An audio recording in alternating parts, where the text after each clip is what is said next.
un gran abrazo. ¿Qué lectura tienes? ¿Qué nochecita la de anoche y lo que nos falta, Jesús? Buenos días, Luis. Sí, efectivamente, pues una nación totalmente dividida, creo que es lo más lógico de entender por lo que ocurrió en estas elecciones presidenciales, que no se han terminado de decidir para quién va a ser el puesto de presidente de los Estados Unidos. Y es que el hecho de que Donald Trump esté ya clamando fraude, esto genera mucha incertidumbre más allá del conteo de las boletas, porque sí, coincido con lo que dice el ex canciller, generará mucha inconformidad por parte de la sociedad de los Estados Unidos, porque de entrada él lo que está diciendo es: paren el sistema democrático, ya soy presidente, ya me reelegí, y si no lo quieren aceptar, vamos a disputarlo en las Cortes. Algo muy complicado, Luis, cuando la realidad es que aun cuando él va adelante en los porcentajes de los estados que están en disputa, que son 8, donde se están contando todos los votos, faltan municipios o condados en donde el nivel de población es muy alto, se están contando las boletas también que se enviaron por el servicio postal, y pudiera cambiar la tendencia. Son 81 votos del colegio electoral que no están definidos. Van 224 para Biden, 213 para Trump. Es decir, democráticamente la moneda está en el aire. Los argumentos políticos están por debajo de las leyes, Luis, y creo que más allá de esta incertidumbre o incógnita, hasta el momento se está imponiendo la ley electoral, porque los estados están contando los votos y no le han hecho caso al presidente. Claro, y hasta el momento también parece que se está viviendo una jornada con cierta paz, dado el impas, dado la incertidumbre que tenemos. Yo quisiera preguntarte sobre este tema, Jesús, porque lo conoces a profundidad, tanto el asunto del crimen organizado, obviamente, con toda la expertise, los libros y la experiencia periodística que tienes en ese asunto, pero el tema de armas en los Estados Unidos, creo que hay más armas que norteamericanos allá, y hemos visto manifestaciones con grupos armados.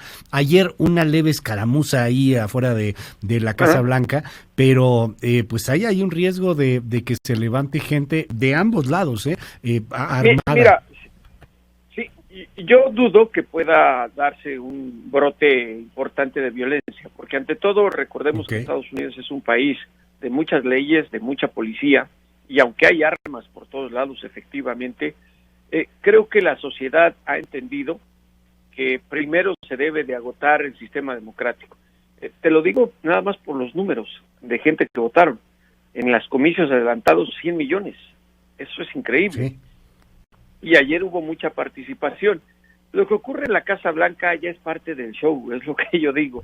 Y a Trump le gusta generar esa tensión, ¿no? Porque el simple hecho de ordenar que se levantaran las vallas de acero alrededor de la mansión presidencial generó miedo entre los dueños de los edificios alrededor, ¿no? Que tapizaron con madera sus puertas y ventanas para evitar cualquier situación.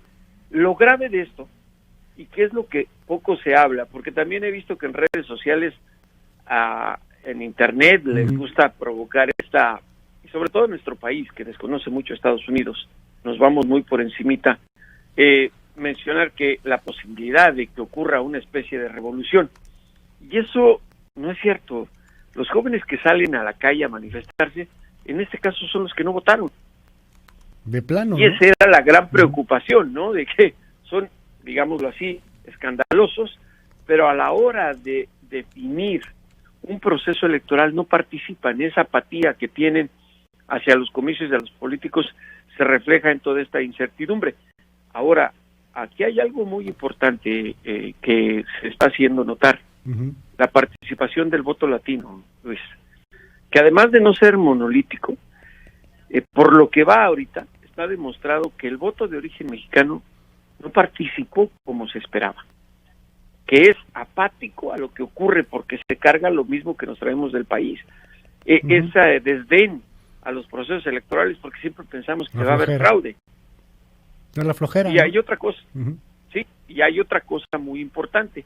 Los que votaron, que ya son primera o segunda generación de origen mexicano, lo hicieron por Trump en una mayoría. ¿Por qué? Y eso es muy interesante de analizar. Pues porque muchos se han acostumbrado a vivir al sistema, a recibir subsidios por no trabajar, por tener varios hijos, y eso es bastante grave para una democracia no participativa. El gran contraste es con el voto del estado de la Florida. El voto cubano sí reacciona ante las iniciativas que puedan influir en sus intereses, lo mismo el voto venezolano, y ahí está el resultado. Sí, el tema de culpar a Kamala Harris como un peón del sistema de Castro de Cuba, por ejemplo, les prendió muchísimo en Florida, ¿no? A los cubanos y a los venezolanos. Efectivamente, pero ve aquí el caso del voto de origen mexicano. Y yo nada más, digo, a mí me da igual quién gane en este país, a mí me interesa mi patria, claro. México. Pero nada más como mexicano se me hace incongruente, cívicamente, que la gente por lo menos no tenga, si no un rechazo, le ponga signos de interrogación a Donald Trump. ¿Cómo inició su campaña? Hace 5 años, diciendo que los mexicanos éramos violadores, narcos, criminales y que todos los problemas dependen de México. ¿Cómo nos obligó a renegociar un acuerdo de libre comercio con amenazas? No quiere poner un muro y además, lo que todavía se me hace incomprensible, y lo digo como mexicano, sí, que está amenazando impuestos a las remesas. Es en una parte esencial y aún así la gente no salió a votar. Pero aún aquí hay gestiones y operaciones, y lo viste en las redes también seguramente, financiadas de alguna u otra manera al parecer por entes mexicanos. No estoy diciendo que el gobierno, pero sí por entes mexicanos, ¿sí? Pues que están apoyando a Trump. Mexicanos hicieron una manifestación, 200 coches de Xochimilco a Polanco para hacerle vivas a Trump, y una trajinera que se llama Trump. No, bueno. Es que sí, eso es surreal. Eso es increíble. Ahora, mira, y creo que hay que decir las cosas como son.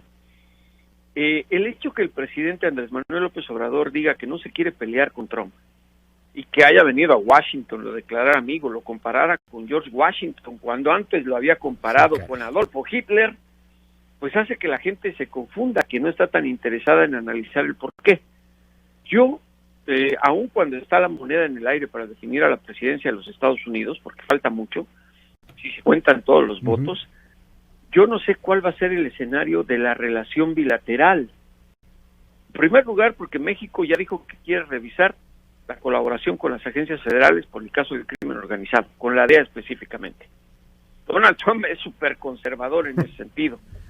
Si gana, si se reelige, va a continuar a como dé lugar con su proyecto del muro en la frontera.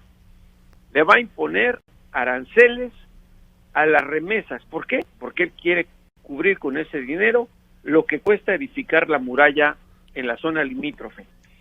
Va a seguir presionando por el tema energético del Tratado de Comercio. No se ve ningún escenario bueno para México con Donald Trump. Con Biden, dices, cambiaría. Habría que ver cuáles son los intereses, pero una garantía sí tienes. No va a criminalizar a los indocumentados como lo ha hecho Trump. Va a seguir deportando, sí, porque ningún presidente puede ir en contra de sus propias leyes. Eso es lógico. Pero por lo menos no va a seguir diciendo que los mexicanos son violadores, que son narcotraficantes. Y eso esa es la diferencia. Es esta visión cortoplacista, a final de cuentas un tanto parroquial, a veces hasta del mundo. O sea, a lo mejor en el corto nos conviene un poco más porque ese ya me contesta, ya lo conozco, ya me sé cómo, pues bien, mejor así. Visiones bien parroquiales, bien de vernos al ombligo, que le encanta tener al país entero. O sea, hay que asumirnos, ni modo. Y que creemos que le interesamos. Digo, creo que está muy clara la personalidad de Donald Trump. ¿Cuántas veces lo vimos dándole apapachos al general Mattis, a su primer secretario de Defensa, a quienes fueron integrantes de su gabinete, al doctor Anthony Fauci, para no ir tan lejos? Y si de pronto lo contradices porque te das cuenta que se está equivocando, te vuelves en un idiota, te dice que nunca confió en ti, te da una patada en el trasero. Yo sinceramente, como mexicano, y que estuve presente ahí en la Casa Blanca, no podía creer lo que hizo el presidente López Obrador. cuando pues todos lo vimos, vino a Washington, yo cubrí ese evento cuando vino a promocionar su libro Oye Trump, y que lo declaraba enemigo de todos los mexicanos, y de pronto, ¡pum!, va a la Casa Blanca y lo compara con George Washington. Te lo juro que hasta los reporteros estadounidenses que estaban ahí nos volteaban a ver así como que, ¿y eso de dónde salió? Ay, pues qué pena con las visitas, ¿no? Ni modo. Oye, Jesús, a ver, nos preguntan aquí mucho, te digo, ya sabes que tienes una cantidad enorme de fans en todos lados, pero nos preguntan un poco que nos des alguna opinión si es posible, justamente en este marco de que se supone que somos tan cuates y tan amigos, pues tan cuates y tan amigos que de Cienfuegos nunca nos dijeron nada, ¿no? Y lo que viene en ese tema. Ahí hay que establecer dos cosas. Donald Trump no sabía. Lo que diga el embajador Landau, me parece que lo está haciendo por el tema de control de daño. En Estados Unidos, Luis, es un delito el que se filtre información de una investigación sellada en una corte federal, sea de narcotráfico, sea por asesinato, porque se declara obstrucción de justicia. Pone sobre aviso a quien se le está investigando. Y en este caso estaban hablando del exsecretario de la Defensa de México. No veo por qué, y lo he leído obviamente, tantos argumentos de que si hubiese ganado Biden, iba a quedar en libertad Genaro García Luna, nada que ver. Los cuates, y lo mismo, nada que ver. Y lo mismo el general Cienfuegos, y que con Trump hasta Enrique Peña Nieto lo va a meter a la cárcel. Ojalá fueran las autoridades mexicanas las que metieran a la cárcel a todos los corruptos, pues claro, a todos los que han participado en colusión con el narcotráfico. Pero en Estados Unidos hay una división de poderes, y a mí me parece que el juego de Landau, creo, solo se dedica a hacer turismo y promoción de México. Me parece muy bien, porque la relación bilateral no la maneja él, la manejan desde la Casa Blanca y se llama Jared Kushner, y lo hemos visto y podemos poner miles de ejemplos. Sí. El hecho es que el gobierno mexicano se sintió ofendido porque no le adelantaron eso. Ya lo ha entendido un poco López Obrador, lo he escuchado hablar de la división de poderes y de que no se puede. Me parece sano lo que van a hacer, revisar la relación de trabajo con la DEA. ¿Por qué? Lo comentamos contigo en muchos programas. Sí. Los agentes de la DEA estaban metidos básicamente hasta en la cama con el gobierno mexicano en el sexenio de Felipe Calderón. Literal, hasta en la cama con la PGR. Son 54 los agentes que están en México y armados. Dijo en una entrevista que me dio el canciller Marcelo Ebrard, que después de las elecciones, cuando se sepa el resultado, van a dar a conocer qué tipo de revisión le van a hacer a la colaboración con la DEA. Podemos especular, reducir el número de agentes que tienen en México, dejar de cooperar con ellos. Eso no va a resolver el tema del narcotráfico y las investigaciones halladas. Totalmente. ¿Por qué? Imagínate todo lo que le están declarando quienes ya tienen tras las rejas, o si llegan a un acuerdo con Genaro García Luna, con el mismo secretario Cienfuegos Cepeda, con otros narcos, pues seguramente hay expedientes criminales sellados que no conocemos. Y cuando tengan la oportunidad de echarle el guante al ex militar, al político, a quien tú quieras, nos vamos a enterar. Y eso no es que no estén confiando en México, es que están cumpliendo con sus propias leyes. Si el Procurador General de Justicia de los Estados Unidos le hubiera informado, por ejemplo, y estamos especulando, el gobierno mexicano, vamos tras el general Cienfuegos, y nunca lo detienen, al Procurador General de Justicia lo acusan de obstrucción de justicia y un juez lo puede meter a la cárcel, un juez federal. Así de fácil es eso. Jesús Esquivel, mil gracias por estos minutos aquí en MBS y te mandamos un gran abrazo. Estaremos platicando si nos das oportunidad. Siempre es un gusto. No, al contrario, Luis, un gusto, y creo que hay que estar muy pendientes de esto que todavía no se resuelve en Estados Unidos y que es la presidencia de esta nación. Y que define mucho, no nada más para Estados Unidos, para el mundo entero. Gracias, Jesús. Buenos días, Luis.